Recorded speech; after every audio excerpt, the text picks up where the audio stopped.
You are at the intersection of wealth, health, and happiness.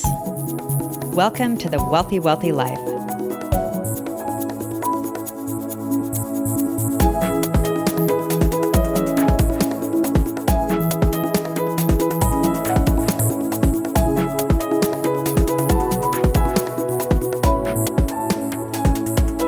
Hi, I'm Krisstina Wise, and welcome to Wealthy Wellthy Life, where I interview thought leaders who teach a countercultural approach to money, health, and happiness, because a good life is a wealthy, wealthy life. In this episode, I talked to Dr. Ann Shippy.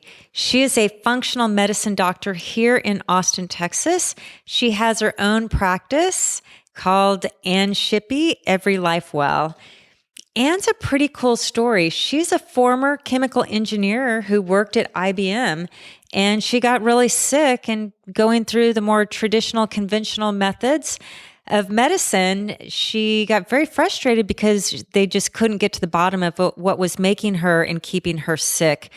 So she thought, well, what the heck? I will go try to find the answer myself. So she left her job and went to medical school. And she's board certified in both internal medicine and functional medicine.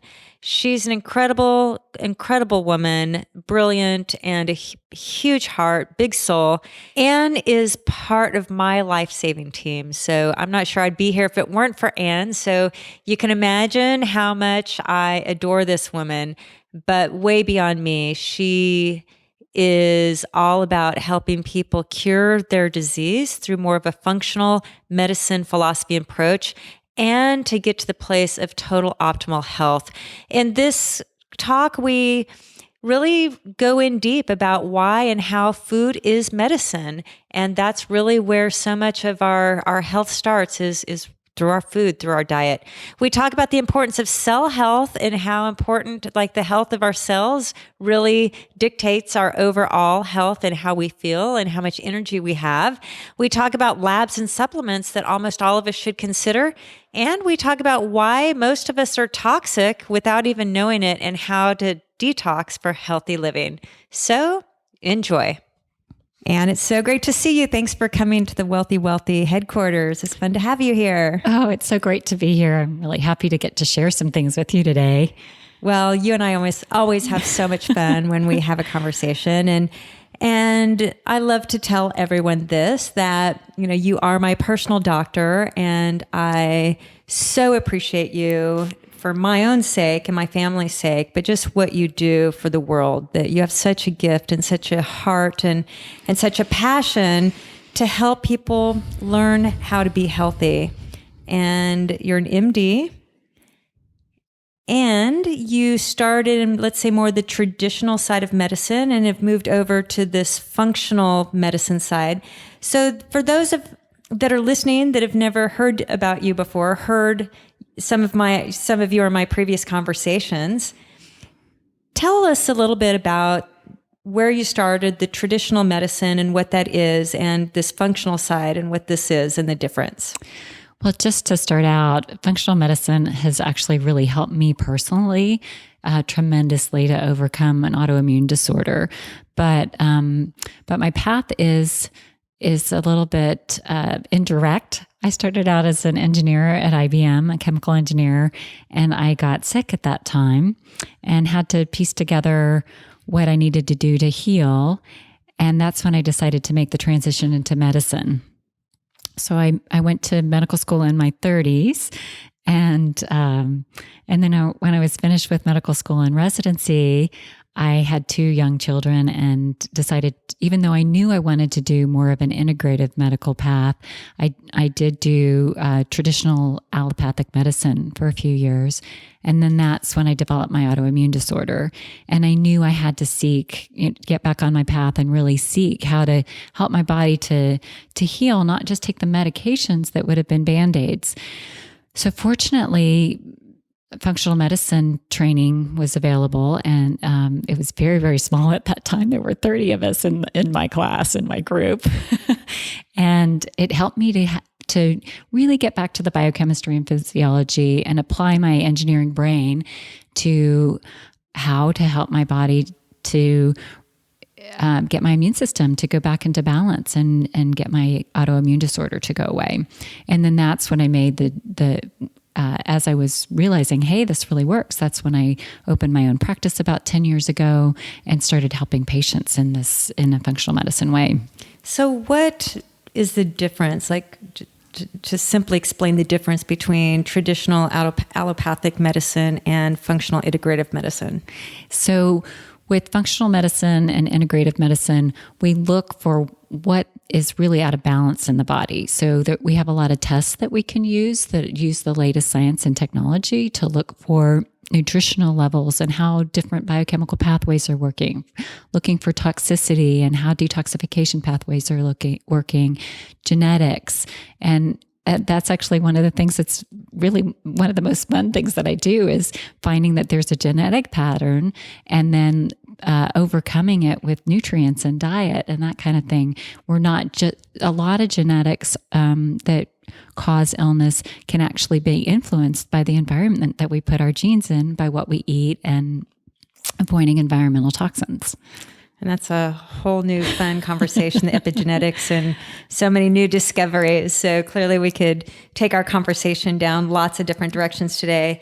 But let's jump into one thing that is not discussed in traditional medicine, I believe, all that much. In fact, I have a recent story. A friend of mine, unfortunately, was recently diagnosed with cancer, lymphatic cancer. I don't know the name of it, but fortunately for her, it's slow, and that they think that she can recover from it. So that's the good news. But she had asked her oncologist about, now what changes do I need to make in my diet?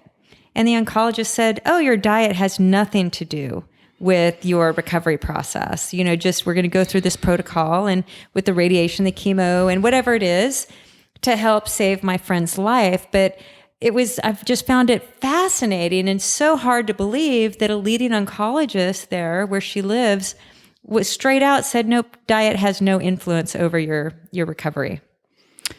What I see in my practice is that we can do so much prevention and treatment with what we put in our bodies as far as food. And when we have a lot of different ways that we can actually monitor now how the food is impacting our bodies. There are a lot of different types of markers for inflammation. And when our bodies have inflammation, we're more likely to develop disease. And it kind of depends on where our predispositions are. So, some people are more predisposed to getting cancer, and some people are more predisposed to getting autoimmune disease. Some people are more predisposed to getting neurological diseases. So or heart disease.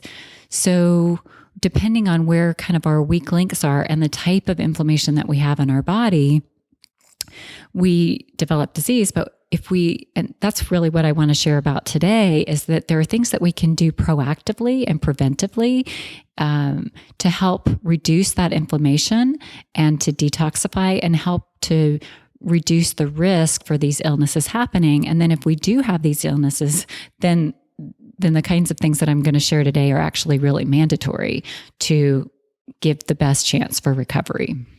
Great. And so integrative functional medicine really is more holistic. It's saying, okay, we need to look at all these different systems in the body. And starting, for example, one thing we really have to look at is the nutrition, is the food that's going in the body. And so understanding the body breaks that down, and really food is medicine. And functional medicine does look at food as medicine, or the opposite of that if it's the wrong food or bad food, correct? Exactly. So food can be a double-edged sword. When we eat a diet that's very inflammatory, it's going to dramatically change what our genes do and what our physiology does, the epigenetics, to create more inflammation and to shift things in a negative way.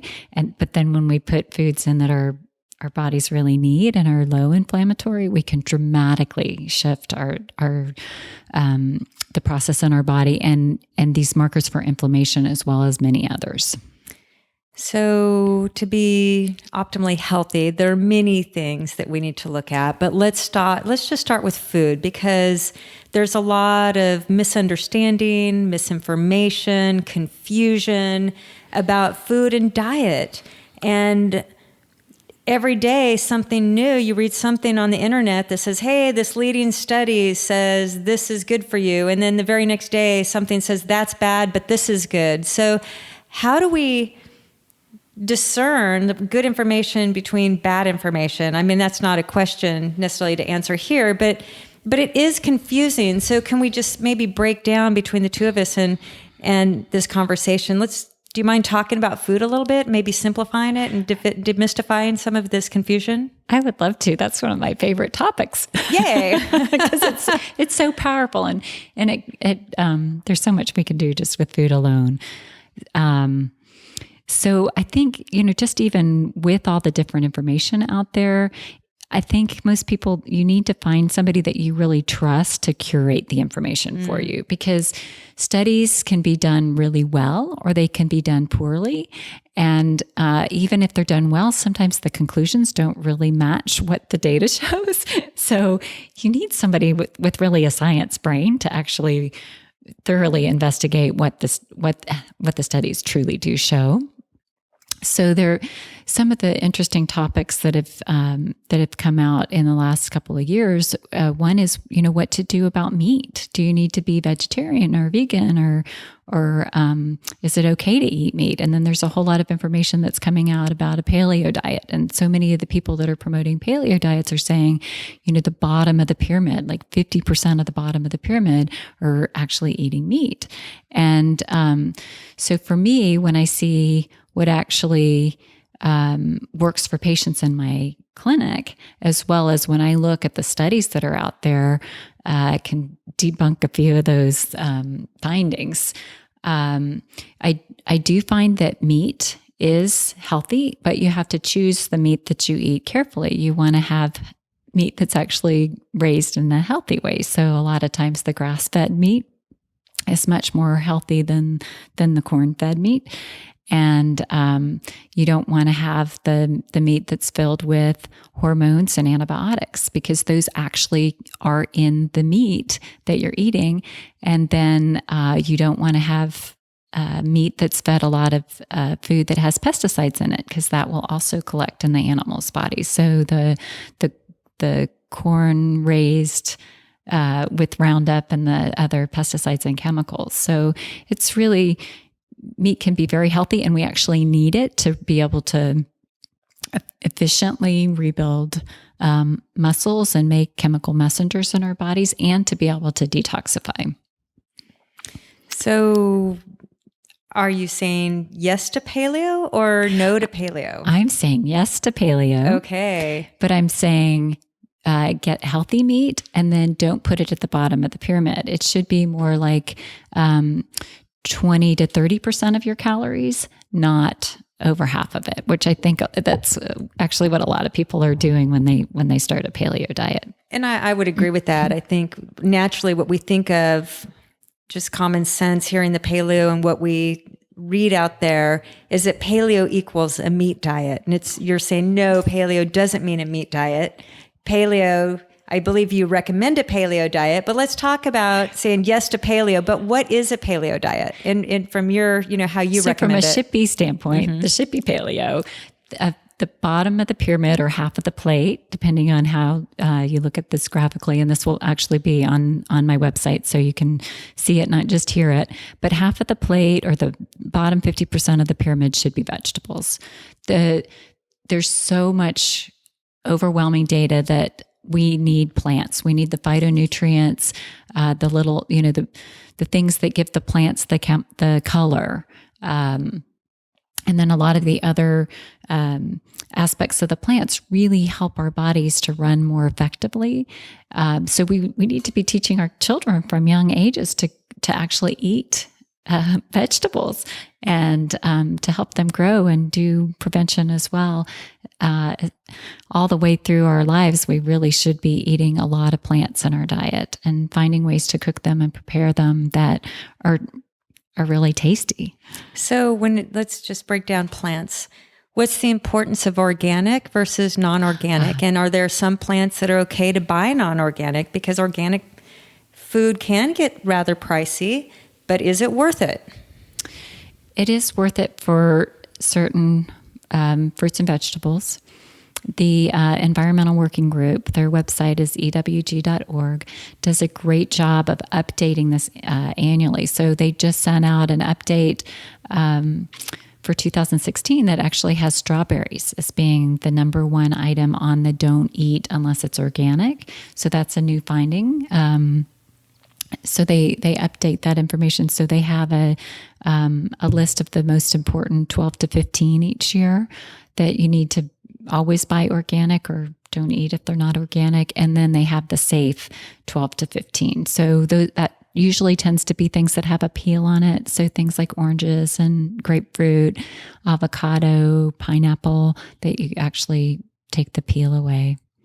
Another one of the things that surprises a lot of people is on the don't eat unless it's organic is potatoes. They're very heavily pesticided and herbicided before they get to the marketplace. And what happens when we eat these pesticides? So the glyphosate that's just rampant, that just covers the plants and yields, it's not only as a pesticide herbicide, but it's also used to increase the yield of many crops. So it's very rampant. It's used. But what does it do to our bodies? Why is it so important to eat organic? Because these chemicals do what? Mm-hmm. They can cause cancer and abnormal cell growth. They can cause neurological issues. They can cause changes in fertility and affect future generations as well because they get passed on to the baby in vitro. And the really fascinating thing that I found in the last 9 months or so, now we can actually measure glyphosate, which is one of the main pesticides used in food. I'm seeing very high levels in some people, even when they've been eating primarily organic food. So it actually builds up in our bodies. And then it's very important to really promote our detoxification pathways to be able to eliminate it. I have not had a person yet that didn't at least have some traces of glyphosate that I've checked in the last 6 to 9 months. Wow. And then some people, extremely high levels. And it's shocking to some people because they don't realize that they're either still getting it or it's still in their bodies. So we've got a lot of work to do around that. And I really think that, we're going to have to do some environmental cleanup. So many tons of these pesticides have been sprayed into our environment. So it's probably getting into our water and food other ways in addition to the most direct routes. It's interesting on that. It's so pervasive even in ways we don't think of. So I was talking to my mother a couple weeks back who lives on Missouri in a farm, 100 acres. And she does a lot of her own gardening. And we were talking about that. And she said, so we're having a similar conversation, but she's told me something I hadn't even thought of. And she said, yes, it's very hard. She said, honey, it's very hard for me to find seeds to plant in my own garden that haven't already been covered with the glyphosate. So it's Roundup seeds then they sell it in a way that sounds great, that already has these herbicides, pesticides built into the seeds. But she said, I have to go out of my way and try to find organic farmers or nurseries to buy seeds. And that didn't even occur to me, like, oh my gosh, even seeds are covered with it. Yeah, it's pretty disturbing that how much farming is going to need to change now that this information is coming out about how serious the consequences are and how pervasive the levels are in the average person's bodies. And it's probably causing inflammation. It definitely causes inflammation. And then there's also research that's come out now that's shown that the glyphosate affects the gut. So it affects the families of bacteria in the gut, the microbiome, and that it also triggers gluten sensitivity in some people. And that creates a lot of inflammation then when people are eating gluten, which is wheat, barley, rye, spelt, kamut. So beyond just gluten sensitivities, and maybe the gluten's not the most, healthy thing anyway. Most wheat's laden with glyphosate and other types of chemicals. Yes. And it in itself is inflammatory. So that's the next step on the paleo diet is, and that's the distinction between what I recommend for paleo and what you'll hear other people promoting for paleo is that, there's absolutely no grains in paleo diet from my perspective. So in some places you might see a little bit of rice or corn or some of the non-gluten grains sneak in, but for me, there's absolutely no grains. And even some of the seeds like chia and hemp can be inflammatory for some people. So we stay away from those as well. But the good news is that you can eat all the vegetables you want, the nuts and seeds, some amounts of fruit, and you can make really delicious foods that feel great, right, and taste good. And then dairy is another one to leave out, and that's another one. Looking through all the different research, and a lot of people are actually putting grass-fed butter and whey and things in paleo, what they're labeling as paleo diets and paleo products.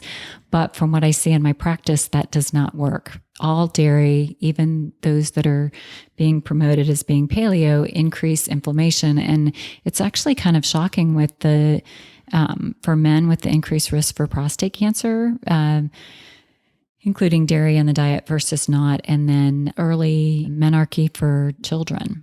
All right, so I've just thrown a whole bunch of stuff at you. And I like what I like to do, and you did a really great job of that. It's like, yeah, these are no-nos on my distinction of paleo, but this is what you can do. So I think sometimes moving away from grains, and I know a lot of people in my circles now are starting to move away from grains and adapting to a life without bread and all the other grains that can be so yummy. But what do you recommend? Like, how do you replace grains and still be able to eat a sandwich or something, that are just the easy things that we've grown up on? And then so I do this paleo diet super meticulously, and I do not feel deprived in any way. And that's been over years of really trying to figure out what some of the substitutes are. And so there are actually tortillas that are made with almond flour and coconut flour now, and then so you can even find those ready-made, and then there are recipes that we have for that. Sometimes I'll just take a lettuce wrap. I love the buttered lettuce, and then if you put something really delicious in that, you even taste the flavor of the foods even more. There are actually some paleo mixes now that you can buy on Thrive Market and Amazon.com, and even at least locally, places like our HEB and other grocery stores have them. Of course, Whole Foods has wonderful options for those things, but you can make muffins out of almond flour that are delicious. If you serve them to company, nobody really knows that they're truly paleo. So it's kind of fun. I prefer the almond flours and coconut flours now. Like, the flavor is a really distinct flavor that's delicious, that actually is less bland. It actually has a flavor that's missing from more your traditional flours. And it's more nutritious. If you look at the nutrient content, it is actually providing the nutrients that your body needs to run better. And then one of the really fabulous substitutes for pasta is to use the spiralized zucchini or sweet potatoes. So traditional potatoes, or the white potatoes, aren't really paleo, but the sweet potatoes, if you're moving your body and working out on a regular basis, you can definitely do sweet potatoes. It's fabulous with, just like a meat sauce over it. And then with the zucchini, I love to do a basil pesto that doesn't have the cheese in it. It's even my teenagers will just chow down on those foods. So it's really easy. Actually, once we break away and look for the substitutions, there are actually really plenty of substitutes. And in my experience, and it sounds like you too, they're actually better. So much of these substitutions are better flavor-wise than things we've grown up on and we just thought we could never live without. Exactly. And you feel better after eating those foods too. You have more energy and think better. Right. And you're less likely to have a blood sugar crash in the middle of the afternoon if you're eating this way. So it's got so many benefits. You just have to try it. Yeah. And it's fun just watching a lot of these different cooking shows. And I don't cook, my husband does. But what's really interesting is looking at some of these world-renowned chefs that they're concerned about one word, and it's flavor. And so their entire life is around how to create the best flavors. And what it's coming down to now is quality of the food. So they're all about organic farming and sustainable farming and soil replenishment and all of this. Great. I mean, they're probably environmentally conscious as well, but it's not about being environmentally conscious for them. It's because what they've found is the best flavor from the meats, from the vegetables, from all of our food sources come from really good soil and come from animals that have not been genetically modified or, shot up with antibiotics and just these different farming practices that aren't, they're not. I mean, there's a cruelty to that is not great either. But when it just comes down to flavor, it's the good, wholesome earth, the good plants and vegetables and everything that hasn't been touched. And I love this way of eating too, because you're much more likely to appreciate those things and start to notice those things. Within a couple of weeks, your taste buds really change when you're not eating all the grains and the dairy and loading up on sugar. Just the quality of the food is so much more satisfying. Mm-hmm. Like eating a meal that's got all these amazing nutrients in it when you're finished with it and you've really enjoyed the flavors. Well, because the flavor comes from the nutrients, and when the nutrients have been modified or basically cut out because of the quality of most of our food right now, we've gotten used to it, but we don't really know what good flavor is. And that's why I really love how these two are fusing together. As there's the medicine side and the health side, but now there's the flavor side with the same realization, like, to be healthy, food needs to be quality food and to avoid all these things. But on the flavor side, which is what we really care about also, it's saying the exact same thing. And it's all boiling down to the quality of our food matters, the type of our food matters. And it's the more nutrient dense it is, the better it tastes. So working on my paleo cookbook, I've been working with a chef who I've learned so much from him, Jay McCarthy.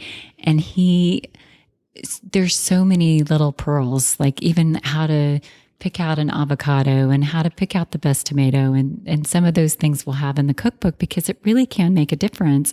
Even, when you're in the market or in the farmer's market to find the best of each thing that you're buying. So we have some more to add to that, but it's so wonderful to have somebody that has that kind of knowledge because I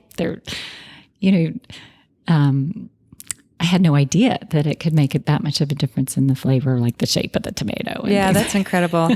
Well, and the bad side of this, at least for us, is that we can't eat out very often anymore because the flavor of the food, once your taste buds do change and you get used to the flavor of good, nutritious, organic food, when you go to the restaurant, you can tell it's not that flavorful. It's not worth it. It's very pricey. You don't know what's in it most of the time, even if in the best of restaurants, what they're cooking with and the true quality of the food.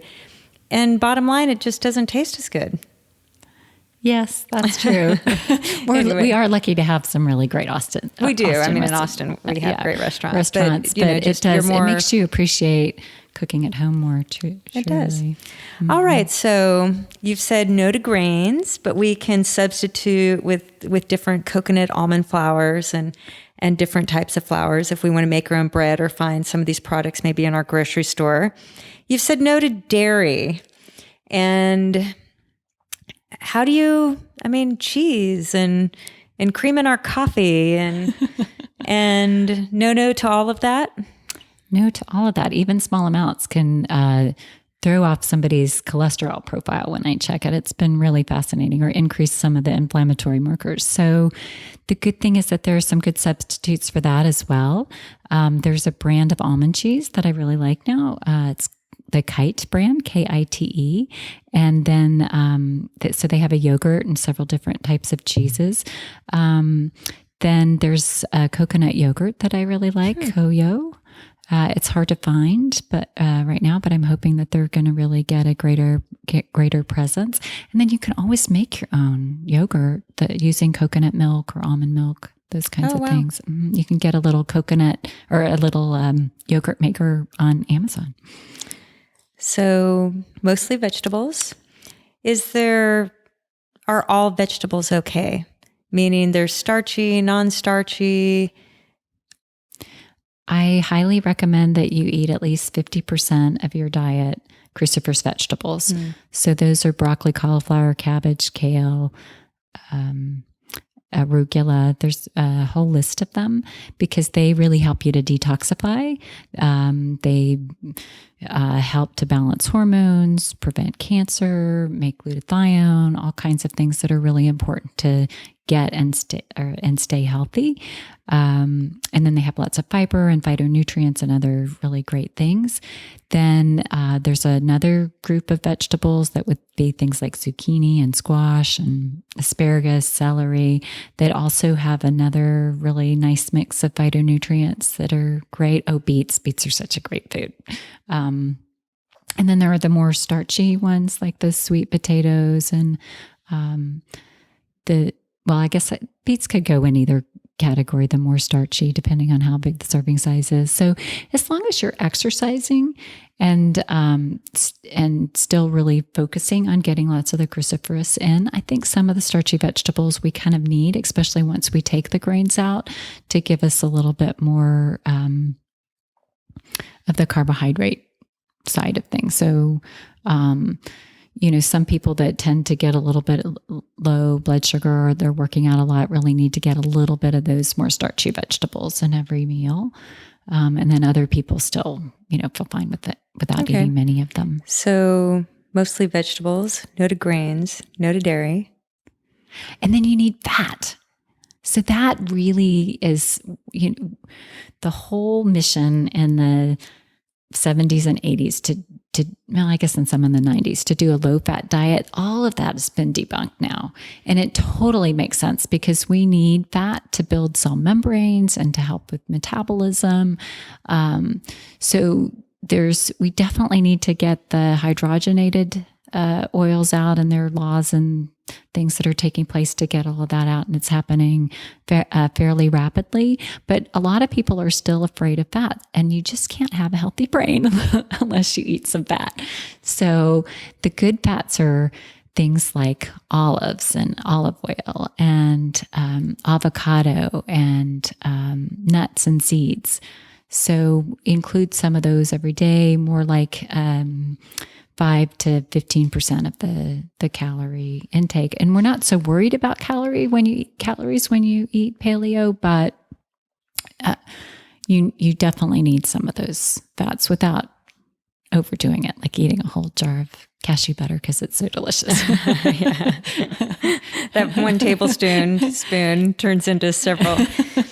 So we're looking at proteins, fats, and carbs, which are macronutrients. And it sounds like, okay, we want to get our carbs from vegetables.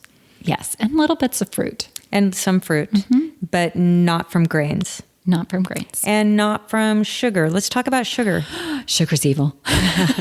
It's so addicting. There's a great documentary called Fed Up that really addresses the addiction side of sugar and how hard that is for kids, especially to get a handle on. But it definitely increases the risk for cancer, dysregulates blood sugar that then can cause increased risk for cardiovascular disease. And then the obvious thing, the diabetes and obesity.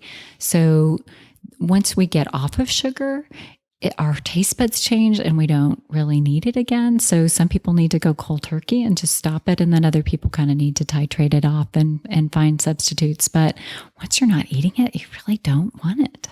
And so we talked about some of these chemicals like glyphosate ground up, for example, are everywhere. I mean, pervasive, and even where we don't even think to look for it.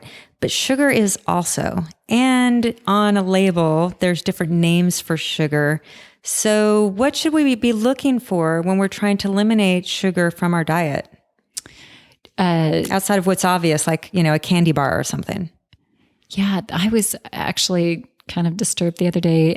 It used to be that fruit spreads meant that it was just plain fruit. And I got an organic fruit spread the other day that actually had a couple different forms of sugar in it.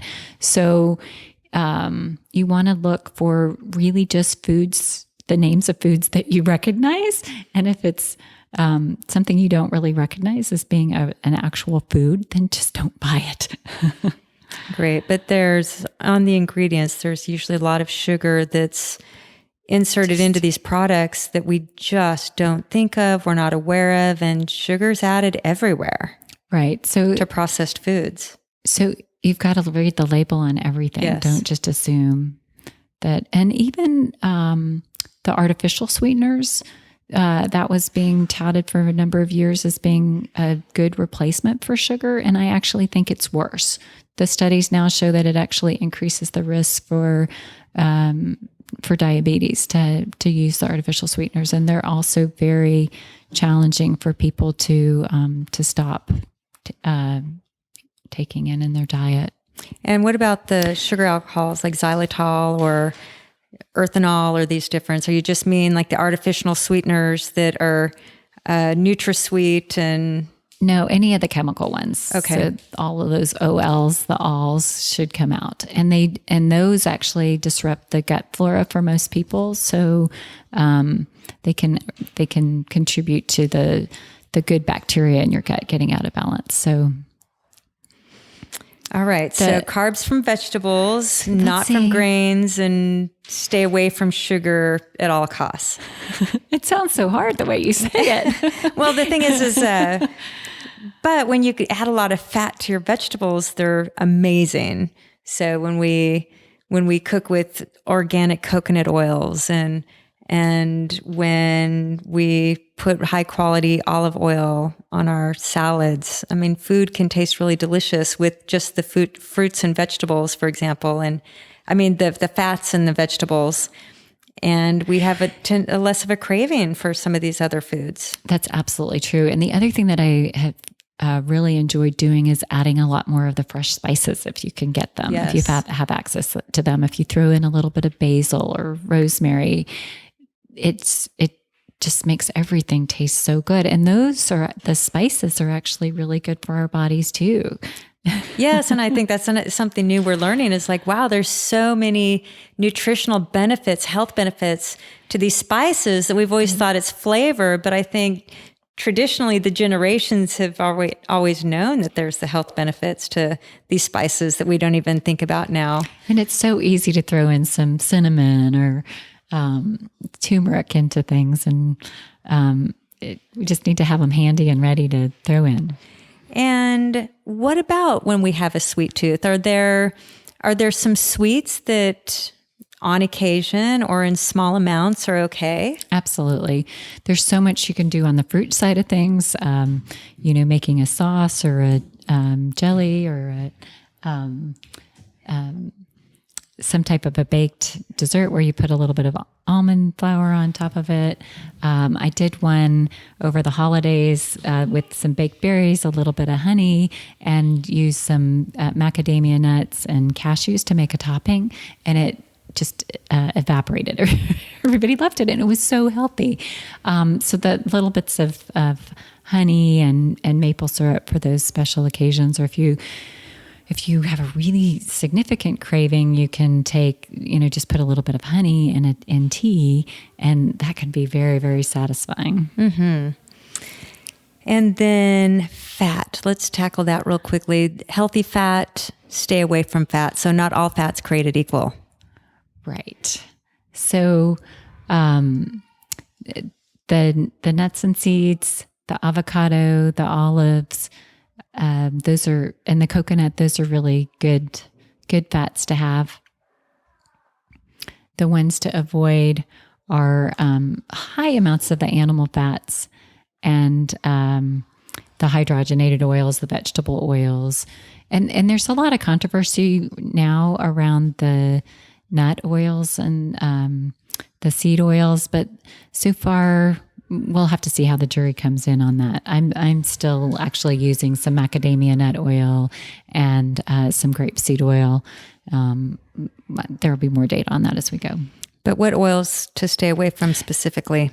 Mostly the vegetable oils, and then like a canola oil. Yes. That's in everything. It's another thing in a lot of packaged food is that it has canola oil. Another reason why it's important to read a label, because there's so many fats, just unhealthy oils that are in a lot of the packaged foods. Absolutely. And then things like Crisco and the hydrogenated oils. And the hydrogenated, right. But I think even we're trying to be healthy and we're picking up a package that says paleo on it. And we think we're doing the right thing. And if we're not looking at the ingredients, it's a paleo product, but it has maybe high sugar content that comes from dates or something. That dates could be good, but if it's the number one ingredient and among other things, maybe it's not so good. Or two, if it has canola oil and some of these other oils that maybe aren't the healthiest choice. So it's just an awareness of even though it may be packaged paleo, we still want to read the ingredients. Exactly. And then a lot of the paleo products are putting whey in them right now. And whey is from animal dairy. And that's definitely something that we want to avoid. So protein then, and you did at the beginning, you did say yes to protein, animal proteins, but we want to make sure we don't need as much as we probably think we need. So just mostly meat's not the right option. Right. But some meats, yes, but we need to make sure they're quality meats, correct? Yes. And so I'm really meticulous about not eating grains and not eating dairy. I'll eat the healthiest meats that I can find. For obviously at home it's easy because I can shop for what I want. But then when I'm eating out, that's where I'll splurge. If I can't get the grass-fed beef at the restaurant, I might have the best that I can. Oh, so when I'm eating out, I'm meticulous about the grain-free, gluten-free, dairy-free, but where I'll modify the optimal plan would be with the type of meat. So I might not make sure that the chicken is pasture-raised because that's more difficult to find eating out, and especially traveling, or I'll actually have a regular steak. But if I can get those, I'll also do that as well. And then about a palm-sized serving is more than adequate per meal. And too much protein's not necessarily a good thing, right?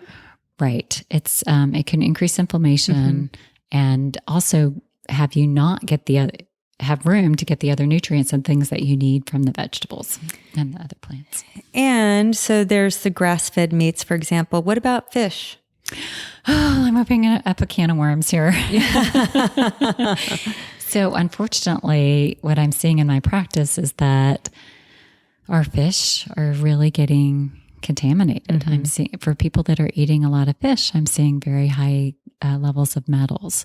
So it really is important to get good quality fish every time you eat it and to not eat it frequently.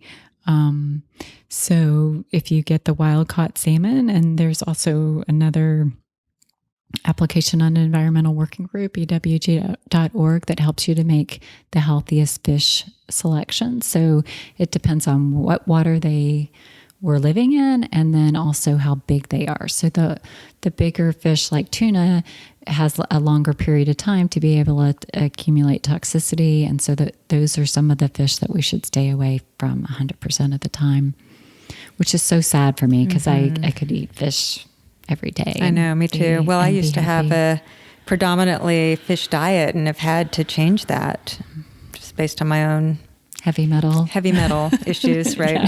Yeah, it's really concerning. And then especially people that are thinking about getting pregnant or are pregnant, that it's a very big issue with taking fish in the diet. Well, this has been really great. So thank you. I think that's a really great explanation of how to think of these food groups, these macronutrients, and break them apart as to what's acceptable and what's not. What are some different, let's take, how can we measure this? Are there how do we know where we may sit as a baseline of overall nutrition? Are there certain tests that you recommend, or how do we get a look at how we're doing? And then to be able to have a baseline and maybe measure how we can improve. Right. So there are tests that you can order through a functional medicine physician that look at detailed nutrient levels, and then also look at toxicity, and then also look at genetic predisposition. So look at your genes for the detoxification pathway. So what I find is that most people do have some area of genetic predisposition to not detoxify optimally. And then almost everyone has some nutritional deficiencies. So what I really recommend, and we've developed a cleanse that help people to really understand how to get the most that they can in their, as far as nutrition in their diet, some base supplements that most people need, and then some things that really do help the body to be able to detoxify and get ahead of the curve or address current problems. So the cleanse can be 2 weeks at a time. That's kind of the shortest period of time that I think people will get some benefit, up to 12 weeks. And then there's a transition plan outside of whatever period of time you've selected to be on the cleanse.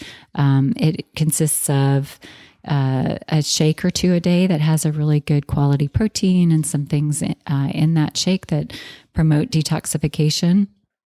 And then just a really clean, healthy diet, and then the option to do another shake or two during the day to make things easy and continue to really help the body to be able to eliminate. Because what I see is between the nutrient deficiencies and just the environment that we live in today. Did you get a new mattress? Have you painted your house? Do you have a skincare product that has some chemicals in it that you didn't even realize would be building up in your body? Do you, like your mom, do you live in farmland where they're spraying all of this, all the pesticides on a regular basis? So almost all of us have some risk factors where we're being exposed to environmental toxins, and we need a plan for helping our bodies to be more efficient at getting rid of them. Yeah, so diet's a great place to start to clean up our diet. But even if we're having a good diet, it sounds like, there's just so many environmental toxins everywhere, no matter how thoughtful we are about having a clean diet and a clean environment. This is the world we live in.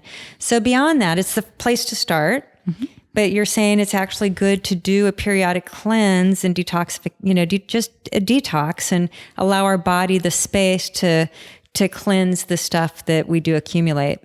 Exactly. And we want to do it in a way that's actually gentle and feels good, and we still have good energy.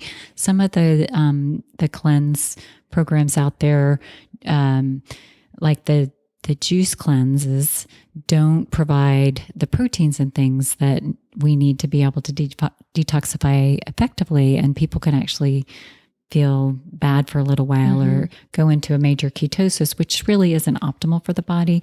So this cleanse should really keep you out of the severe ketosis, and then also really be providing what your body needs to be very gently and easily getting the toxins to go out of your body. Because we need to, nutrition, we've established that's an important piece, that we live off the nutrients and the food that we consume. And then, but there's the detoxification. We need to make sure that our system can use the nutrients. That's even the digestion piece that we haven't even touched on today. But then the cleansing piece and the elimination system, the detoxification pathways, to make sure they're working as well as possible, as good as they can. Exactly. And it's so important to do that in the environment that we're living in today. Yeah. And, and you did touch on this, but in your practice and part of the functional medicine protocol really are to do these different labs. And for example, I know when I did my genetic testing with you, what we discovered is I have what's called the GST1M1 mutation, which means my glutathione pathways don't work as well as they should, which means I even need to be more careful, which is probably why I came down with all this heavy metal poisoning. Was just, this is one of many systems or pathways that doesn't work as well as it should. So finding out some of these things and working with the right practitioner, learning about, like, taking some of these different labs really does give us, number one, a good baseline of the overall look at how we're doing, and then areas of maybe where's places where we can improve, where it's not a guessing game, it's actually based on data. But then two, beyond that, it's just knowing our predispositions and our genetic profiles so that we can either supplement where it's obvious that it's needed. Like for me, I need to supplement with some glutathione since my body's naturally not going to produce it. And so can you maybe touch on that a little bit? I'm sure I'm doing a terrible job at trying to. So I'll just give a snippet on glutathione. So glutathione is made in the body, again, from a lot of these nutrients that we need to be putting in our body to be able to make it. So if you're not eating cruciferous vegetables and onions and garlic and those kinds of things that are some of the precursors in the diet. But so glutathione helps the body to clear certain heavy metals and pesticides and other chemicals that come into the body. So when you have a genetic, what's called a polymorphism, so a little glitch in the gene, then that enzyme to help you make glutathione doesn't work very well. And so then that means that your levels of glutathione in your body are too low to be really effective at sipping those things out of your body. Anybody can get depleted in glutathione, even if you don't have those SNPs, if they have a heavy toxin load. The glutathione can get depleted, or if you're not eating the right nutrients to make it. So it's really an issue for everyone, but especially for people that have one of the genetic polymorphisms. So if you have a personal history or a family history of chemical sensitivity or cancer or neurological disorders, then that's certainly one of those that would be nice to check if you have access to a functional medicine physician to do that, or to presume that you don't make it very well and that you need to at least eat the diet that helps to promote glutathione production, but then also to take some liposomal glutathione. So there are lots of different glutathiones out there, but the liposomal glutathione is a form that instead of actually digesting it, you absorb it all ready to go, and then it actually increases the intracellular glutathione. So if you're going to take glutathione, you want to look for a liposomal form. Perfect. And I had this question asked of me last night, in fact, and I didn't know the answer, but is there a such thing as too much glutathione? Yes. There's probably such thing as too much of anything. Yes. But is there yeah. And if you're really toxic, like you've been living on fish, then you would want to start taking it very slowly so you don't do a major dump and overload your body. So you'd want to start very slowly if you're suspicious that you have a lot of detoxing to do. So you'd gradually want to increase the dose. And for some people, again, if they have certain other SNPs where they don't oxidize the glutathione, that you can take too much. Some people can't, but there are a few people that that can take too much. Absolutely. Just like anything you can overdo. Just like anything. You can drink too much water. But Exactly. Yes, exactly. Not everything is good for you in huge amounts. All right. So we're approaching the end of our time together, and I feel like we've barely scratched the surface. But what we do here at Wealthy Wellthy Life is really work to debunk myths that are, just ideas, thoughts, practices, beliefs, traditions that have, conventional wisdom say are true, but we're really learning that they're false. So is there any myth that you see in your world all the time that's just constantly with your patients coming in or conversations where people are saying something, you're like, that's just not true? Well, this is one that still I see people holding on to so much, like even in the major media and experts. So the whole idea of calories in, calories out, so that you have to, if you want to have an optimal weight, that you have to really watch that you're eating less calories than what you're burning off. And that's just not true, because the food that you eat can dramatically influence what your metabolism does. And so especially eating the paleo diet the way that I recommend doing it, it makes your metabolism work faster. So then you don't have to worry so much about how many calories am I eating a day. So it's really a great way to show that by having some focus on what you're eating, that you can give yourself a break on worrying about how much you're eating. Well, that's huge, because that's a very common belief, is that it's all about calories and all the conversations about calories. Absolutely. Yeah. The whole idea that you just need to eat less and exercise more. So many people, their metabolism is stuck, and that does not work for them. And so by changing what they're actually eating, they can unstick their metabolism and have a whole different relationship with food. Mm-hmm. And it's less about depriving how much you're eating and just really eating foods that nourish your body and help your metabolism to work. It's really fun. It is fun. It's nice not to have to worry about a calorie. Yes, it is. Well, Anne, thank you so much. You're such a gift, and I appreciate your time. And I know how ridiculously busy you are between your own practice and traveling across the country, teaching and speaking and writing your books and all the stuff that you're up to right now. So it's a real gift that you took your time away today to spend with us. So thank you very much. Oh, I'm so happy to be here, and I love your mission. It really, you need all pieces of these puzzle for life to be meaningful. You need your relationships to be healthy, and your body to be healthy, and your finances to be healthy. So thank you for your mission. You're welcome. Thank you. I hope you enjoyed getting to know my dear friend, Anne Shippy. If you want to learn more about Dr. Shippy, be sure to check out the show notes at wealthywellthy.life. And before I close, I'd like to give a couple shout outs to some of my listeners. By Cute App. This is a countercultural gold. If you're ready to take life to the next level and get on edge, Krisstina should be your Sherpa. Awesome. Thank you, Cute App. And by SKB Austin. I so appreciate the real factor that Krisstina Wise uses in our conversations. Everything is honest, straightforward, and appropriate. She speaks with compassion and understanding to the fears so many of us have when it comes to discussing wealth and health. Thank you, SKB Austin.